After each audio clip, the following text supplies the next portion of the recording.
Alexis, I imagine the buzz is just starting to build a bit now.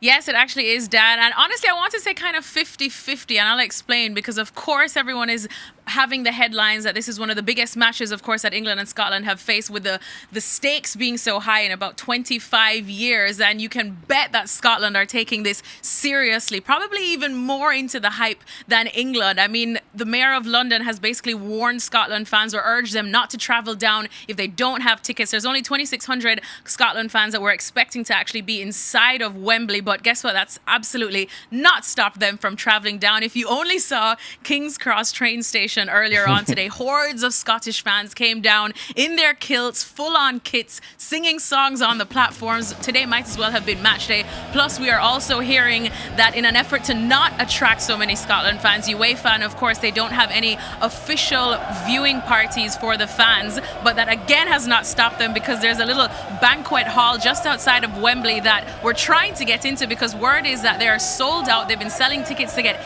800 Scotland fans in there as an unofficial but kind of official viewing party. And if we're going to talk about, you know, the actual ones that are going to be involved in terms of the players and whatnot, I mean, we've heard from Raheem Sterling earlier on this week, and he kind of played it down, and I feel like everyone in the England camp has been doing the absolute most to play down some of the hype. Sterling saying that, look, this is just any other game to him, and the players can't really go out there, you know, holding feelings of what happened in the past and whatnot. So you kind of have the feeling that the history of this clash is a bit lost on this new generation of players. But then you look at the Scotland camp, Andy Robertson kind of lit a little bit of a fire, saying that he doesn't feel Scotland get the respect they deserve going into a clash like this. And Steve Clarke, the Scotland manager, said he's absolutely desperate for Scotland to win this matchup. So again, I say 50-50, England going into this calm, cool and collected, whereas Scotland, they're more excited than Stevie Nicol when he finds out it's shepherd's pie for dinner.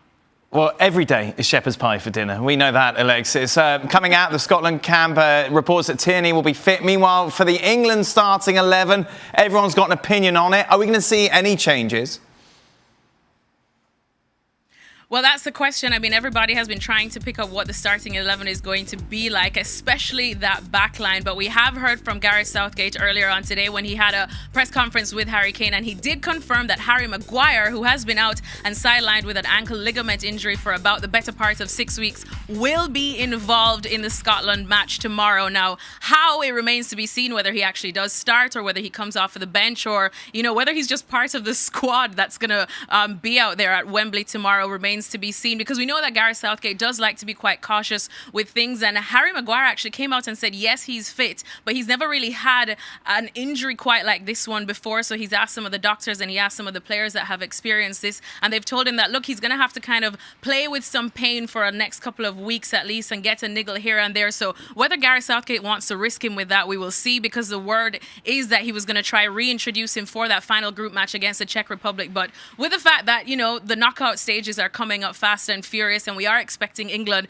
to be there, you know, I'm sure Gareth Southgate would like Harry Maguire to have a bit more minutes than just one game for that one. So we'll see if he does indeed play. Another thing is whether we'll see Kieran Trippier back in that left back position, because we're hearing that he could move probably to a right back position as he plays with Atletico Madrid, because they are quite weary of Scotland's biggest threat coming down that left hand side, which is of course the one and only Andy Robertson. So we're waiting to see if Ben Chilwell then will come in, because he's been absolutely talking and saying he wants to play in this matchup, you know, fresh off of winning the Champions League. It's time to probably see him out there. So all the guesses are going on, but at least we do know that Harry Maguire will indeed be involved in some way, shape and form. Well, thank you very much for watching ESPN on YouTube. For more sports highlights and analysis, be sure to download the ESPN app. And for live streaming, premium content, and let's not forget as well, ESPN FC 7 days a week. Subscribe to ESPN Plus.